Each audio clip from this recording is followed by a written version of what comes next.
today's video, ginabi na nga tayo ng vlog guys. Dahil sobrang busy ko, hindi na ako nakapag-vlog ng araw. Kaya ngayong gabi, samahan nyo akong mag-repat ng aking syngonium plants. Alam nyo ba guys, na meron ako napanood na vlog na sobrang ganda pala nito.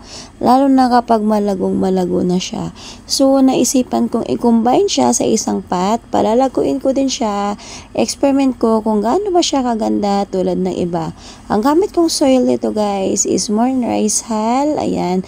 Kaya pansin nyo kapag rice hull, sobrang dali talaga tanggalin ng plants sa ating mga pot. Ayan.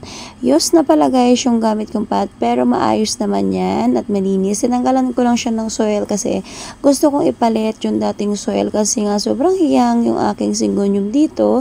Kitang-kita ko na talagang malago sila. Kaya binalik ko na nga lang yung soil nila. Ayan. Alam niyo ba guys, ang dami to sa probinsya. Kaya lang, dahil malayo nga ako doon, bibili talaga ako para mas maganda siya tingnan. Samantalang sa probinsya noon, hindi ko siya pinapansin. Ayan, so mahalaga talaga yung mga plants kapag wala ka na talagang nakikita tulad nito.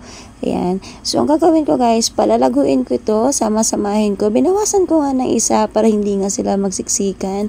And then, i-display ko siya sa loob ng bahay. Good pala dito guys sa mga beginners na plantita dyan kasi sobrang daling alagaan itong syngonium. Pwede rin siya guys diligan araw-araw, pwede rin every other day, basta wag mo lang siyang paarawan. Ganun guys, kadali alagaan yung ating mga syngonium plants na hindi tayo mahihirapan tulad ng iba. Hindi rin sila guys maselan at sobrang ganda nito kapag lumago na. Thank you for watching. Bye!